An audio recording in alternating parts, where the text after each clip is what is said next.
ನಮಸ್ಕಾರ ಗೆಳೆಯರೆ. ಪಾಕಿಸ್ತಾನದಲ್ಲಿ ಟ್ರೇನ್ ಹೈಜಾಕ್ ನಂತರ ಬಲೂಚಿಸ್ತಾನಕ್ಕೆ ಸಂಬಂಧಿಸಿದ ಕೆಲವು ಎಂಥ ಸತ್ಯಗಳು ಬೆಳಕಿಗೆ ಬರಲು ಪ್ರಾರಂಭಿಸಿವೆ ಅಂದರೆ ಅದನ್ನು ನಂಬೋದಕ್ಕೆ ಕಷ್ಟಕರವಾಗಿರಲಿದೆ. ಆದರೆ ನೀವು ಈ ಲಿಂಕನ್ನು ಜೋಡಿಸಿದಾಗ ಬಲೂಚಿಸ್ತಾನದ ಕತೆ ಪಾಕಿಸ್ತಾನಕ್ಕಷ್ಟೇ ಅಲ್ಲದೆ ಭಾರತಕ್ಕೂ ಎಲ್ಲೋ ಸಂಪರ್ಕದಲ್ಲಿದೆ ಅನ್ನೋದ್ರ ಬಗ್ಗೆ ನಿಮಗೆ ಅರ್ಥವಾಗ್ತದೆ. ಒಂದು ಕಾಲದಲ್ಲಿ ಬಲೂಚಿಸ್ತಾನವನ್ನು ಹಿಂದೂ ರಾಜರು ಆಳ್ತಾ ಇದ್ರು ಅನ್ನೋದ್ರ ಬಗ್ಗೆ ನಿಮಗೆ ಗೊತ್ತಾ? ಈ ಬಲೂಚಿಸ್ತಾನವನ್ನು ಇರಾನ್ ಸೃಷ್ಟಿ ಮಾಡಿದೆ. ಆದರೆ ಇಲ್ಲಿ ಪಾಕಿಸ್ತಾನದ ವಿರುದ್ಧದ ದಾಳಿಗಳಲ್ಲಿ ಹೆಚ್ಚಾಗಿ ಭಾರತದ ಗುಪ್ತಚರ ಸಂಸ್ಥೆ ರಾವ್ ಹೆಸರನ್ನ ತೆಗೆದುಕೊಳ್ಳಲಾಗ್ತದೆ. ಇವತ್ತಿಗೂ ಸಹ ಬಲೂಚಿಸ್ತಾನದ ಜನರಲ್ಲಿ ಭಾರತವನ್ನು ಸೇರುವ ಬಯಕೆ ಕಂಡುಬರುತ್ತದೆ. ಹಾಗಾದರೆ ಅಂತಹದ್ದೇನಾಯಿತು? ಈ ಬಲೂಚಿಸ್ತಾನವು ಸ್ವತಂತ್ರ ದೇಶವಾಗೋದಕ್ಕೆ ಸಾಧ್ಯವಾಗಲಿಲ್ಲ ಅಥವಾ ಭಾರತದ ಭಾಗವಾಗಲು ಕೂಡ ಸಾಧ್ಯವಾಗಲಿಲ್ಲ.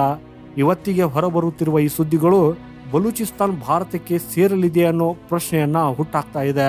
ಸೊ ಈ ರಹಸ್ಯವಾದ ಸತ್ಯಗಳು ಮತ್ತು ಭಾರತಕ್ಕೆ ಸಂಬಂಧಿಸಿದ ಇತ್ತೀಚಿನ ಘಟನೆಗಳ ಬಗ್ಗೆ ಇವತ್ತಿನ ಈ ವಿಡಿಯೋದಲ್ಲಿ ನಾವು ಡಿಟೇಲ್ ಆಗಿ ಡಿಸ್ಕಷನ್ ಮಾಡೋಣ.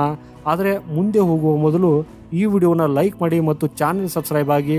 ಯಾಕಂದರೆ ನಿಮಗೆ ಇದು ಕೇವಲ ಒಂದು ಸೆಕೆಂಡ್ನ ಕೆಲಸವಾಗಿದೆ, ಆದರೆ ನಮಗೆ ಇದು ಬಹಳಷ್ಟು ಸಹಾಯವನ್ನುಂಟು ಮಾಡ್ತದೆ.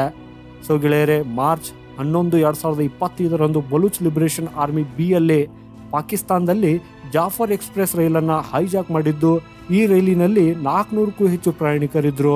ಹಾಗೂ ಈ ದಾಳಿ ಬಲೂಚಿಸ್ತಾನದ ಮಾಚ್ ಪ್ರದೇಶದಲ್ಲಿ ನಡೆದಿದ್ದು. ಭಯೋತ್ಪಾದಕರು ಪ್ರಯಾಣಿಕರನ್ನು ಒತ್ತೆಯಾಳಾಗಿಟ್ಟುಕೊಂಡು ಪಾಕಿಸ್ತಾನ ಸರ್ಕಾರದಿಂದ ತಮ್ಮ ಕೈದಿಗಳನ್ನು ಬಿಡುಗಡೆ ಮಾಡುವಂತೆ ಒತ್ತಾಯಿಸಿದ್ದಾರೆ.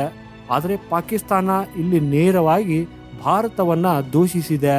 ಹಾಗೂ ಈ ಸಂಪೂರ್ಣ ಆಪರೇಷನ್ನ ಹಿಂದೆ ಭಾರತದ ಗುಪ್ತಚರ ಸಂಸ್ಥೆ ರಾವ್ ಇದೆ ಅಂತ ಹೇಳಿತ್ತು.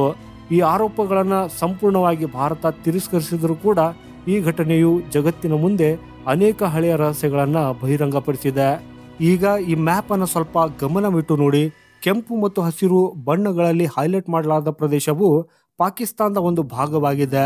ಆದರೆ ಇದರಲ್ಲಿ ಕೆಂಪು ಪ್ರದೇಶವು ಬಲೂಚಿಸ್ತಾನದಾಗಿದ್ದು ಇದು ಪಾಕಿಸ್ತಾನದ ಅತಿ ದೊಡ್ಡ ನೈಋತ್ಯ ಪ್ರಾಂತ್ಯವಾಗಿದೆ.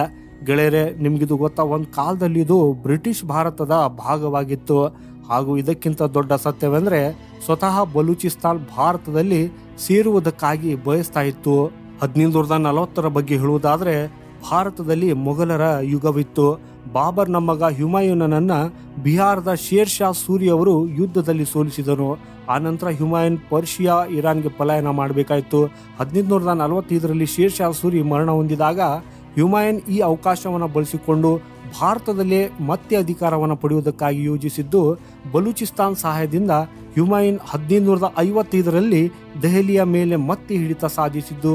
ಇದರಿಂದ ಆಗ ಬಲೂಚಿಸ್ತಾನದ ಜನರು ಮತ್ತು ಭಾರತದ ನಡುವಿನ ಸಂಬಂಧವು ಮತ್ತಷ್ಟು ಮುಂದುವರಿಯಿತು.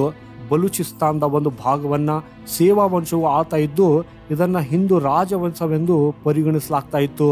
ಅಂದರೆ ಹಾಗೆ ನೋಡೋದಾದರೆ ಬಲೂಚಿಸ್ತಾನದ ಬೇರುಗಳು ಭಾರತದೊಂದಿಗೆ ಸಂಪರ್ಕ ಹೊಂದಿದ್ದವು. ಆದರೆ ಕಾಲಾನಂತರದಲ್ಲಿ ಅಧಿಕಾರ ಬದಲಾಯಿತು ಮತ್ತು ಈ ಪ್ರದೇಶದ ಗುರುತು ಕೂಡ ಕ್ರಮೇಣ ಬದಲಾಯಿತು. ಸೊ ಈಗ ಭಾರತದ ವಿಭಜನೆ ನಡೆದ 1947 ವಿಷಯಕ್ಕೆ ಬರೋಣ. ಸೊ ಇಲ್ಲಿ ಬಲೂಚಿಸ್ತಾನಕ್ಕೆ 3 ಆಯ್ಕೆಗಳಿದ್ದವು: ಭಾರತಕ್ಕೆ ಸೇರುವುದು, ಅಥವಾ ಪಾಕಿಸ್ತಾನಕ್ಕೆ ಹೋಗುವುದು, ಅಥವಾ ಅದು ಸ್ವತಂತ್ರ ದೇಶವಾಗಿ ಉಳಿಯುವುದು. ಆದರೆ ಆ ಸಮಯದಲ್ಲಿ ಬಲೂಚಿಸ್ತಾನದ ನವಾಬ ಕಲಾತನ್ ಖಾನ್ ತಾನು ಸ್ವತಂತ್ರವಾಗಿ ಉಳಿಯೋದಕ್ಕೆ ಬಯಸುತ್ತೇನೆ ಎಂದು ಸ್ಪಷ್ಟವಾಗಿ ಹೇಳಿದರು. ಆ ನಂತರ ಅವರು ಭಾರತದ ಪ್ರಧಾನಿ ಜವಾಹರ್ಲಾಲ್ ನೆಹರು ಅವರನ್ನು ಸಂಪರ್ಕಿಸಿ ಭಾರತಕ್ಕೆ ಸೇರಲು ಪ್ರಸ್ತಾಪಿಸಿದರು. ಆದರೆ ಭಾರತವು ಈಗಾಗಲೇ ವಿಭಜನೆ ಮತ್ತು ಕಾಶ್ಮೀರ ಬಿಕ್ಕಟ್ಟಿನೊಂದಿಗೆ ಹೋರಾಡ್ತಾ ಇತ್ತು. ಇದಷ್ಟೇ ಅಲ್ಲದೆ ಪಾಕಿಸ್ತಾನವು ಮಧ್ಯ ಇರೋ ಕಾರಣ ಬಲೂಚಿಸ್ತಾನವನ್ನು ಭಾರತ ನೇರವಾಗಿ ಸಂಪರ್ಕಿಸುವುದಕ್ಕೆ ಸಾಧ್ಯವಾಗಲಿಲ್ಲ. ಆದ್ದರಿಂದ ನೆಹರು ಬಲೂಚಿಸ್ತಾನವನ್ನು ಸ್ವೀಕರಿಸಲು ನಿರಾಕರಿಸಿದರು. ಹಾಗೂ ಇದು ಇತಿಹಾಸವನ್ನು ಬದಲಾಯಿಸಿದ ಮಹತ್ವದ ತಿರುವು ಆಗಿದ್ದು. 1948 ಪಾಕಿಸ್ತಾನವು ಬಲೂಚಿಸ್ತಾನದಲ್ಲಿ ತನ್ನ ಮಿಲಿಟರಿ ಕ್ರಮ ಕೈಗೊಂಡು ಅದನ್ನು ಬಲವಂತವಾಗಿ ಸ್ವಾಧೀನಪಡಿಸಿಕೊಂಡಿತ್ತು. ಆ ಸಮಯದಲ್ಲಿ ಬಲೂಚಿಸ್ತಾನ ಜನರು ತೀವ್ರವಾಗಿ ಪ್ರತಿಭಟನೆ ಮಾಡಿದರು. ಆದರೆ ಈ ಕಡೆ ಪಾಕಿಸ್ತಾನ ಸೈನ್ಯವು ಅದನ್ನು ಹತ್ತಿಕ್ಕಿದ್ದು. 1948, 1958, 1973 ಮತ್ತು 2004 ಬಲೂಚಿಸ್ತಾನದಲ್ಲಿ ಅನೇಕ ದಂಗೆಗಳು ನಡೆದವು. ಆದರೆ ಪ್ರತಿ ಬಾರಿಯೂ ಪಾಕಿಸ್ತಾನವು ಅವುಗಳನ್ನು ತನ್ನ ಬಲದಿಂದ ಹಿಡಿತದಲ್ಲಿಟ್ಟುಕೊಂಡಿತ್ತು. ಇವತ್ತಿಗೂ ಕೂಡ ಬಲೂಚಿಸ್ತಾನ್ ರಾಷ್ಟ್ರೀಯವಾದಿಗಳು ಪಾಕಿಸ್ತಾನದಿಂದ ಪ್ರತ್ಯೇಕತೆಯನ್ನು ಒತ್ತಾಯಿಸುತ್ತಿದ್ದಾರೆ. ಆದರೆ ಪಾಕಿಸ್ತಾನ್ ಬಲೂಚಿಸ್ತಾನ್ ಸ್ವಾತಂತ್ರ್ಯವಾದರೆ ತನ್ನ ಕಾರ್ಯತಂತ್ರದ ಸ್ಥಾನವು ದುರ್ಬಲಗೊಳ್ಳುತ್ತದೆ ಅಂತ ಭಯಪಡ್ತಾ ಇದೆ. ಮತ್ತೊಂದೆಡೆ ಚೀನಾ CPEC ಅಂದರೆ ಚೀನಾ ಪಾಕಿಸ್ತಾನ್ ಎಕನಾಮಿಕ್ ಕಾರಿಡಾರ್ ಅಡಿಯಲ್ಲಿ ಗ್ವಾದರ್ ಬಂದರಿನ ಮೇಲೆ ಹಿಡಿತ ಸಾಧಿಸೋದಕ್ಕೆ ಪ್ರಯತ್ನಿಸಿದೆ.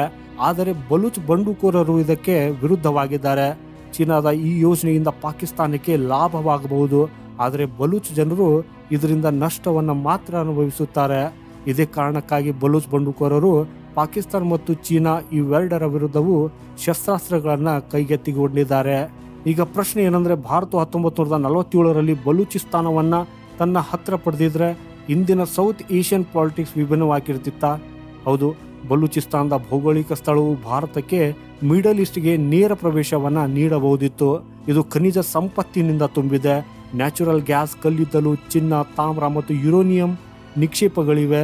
ಗ್ವಾದರ್ ಬಂದರು ಭಾರತಕ್ಕೆ ವ್ಯಾಪಾರ ಮತ್ತು ನೌಕಾಶಕ್ತಿಯ ವಿಷಯದಲ್ಲಿ ದೊಡ್ಡ ಪ್ರಯೋಜನವನ್ನು ನೀಡಬಹುದಿತ್ತು.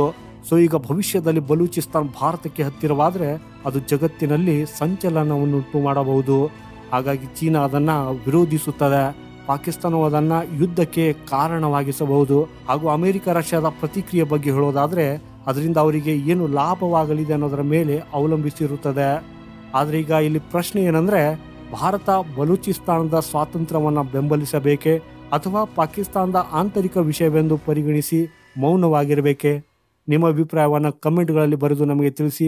ಹಾಗೂ ಈ ವಿಡಿಯೋನ ಲೈಕ್ ಮಾಡುತ್ತಾ ಸಾಧ್ಯವಾದಷ್ಟು ಜನರಿಗೆ ಶೇರ್ ಮಾಡಿ, ಯಾಕಂದರೆ ಇದರಿಂದ ಅವರು ಈ ಐತಿಹಾಸಿಕ ಸತ್ಯವನ್ನು ಕೂಡ ತಿಳಿದುಕೊಳ್ಳಿ. ಇಂಥ ಇನ್ನಷ್ಟು ಹೆಚ್ಚಿನ ಮಾಹಿತಿಗಾಗಿ ಚಾನಲ್ ಸಬ್ಸ್ಕ್ರೈಬ್ ಮಾಡುತ್ತಾ ಬೆಲ್ ಐಕಾನ್ ಮೇಲೆ ಆಲ್ ಅಂತ ಕ್ಲಿಕ್ ಮಾಡಿ. ಸಿಗೋಣ ಮುಂದಿನ ಮತ್ತೊಂದು ಇಂಟ್ರೆಸ್ಟಿಂಗ್ ವಿಡಿಯೋದಲ್ಲಿ. ವಂದೇ ಮಾತರಂ. ಭಾರತ್ ಮಾತಾ ಕಿ ಜೈ.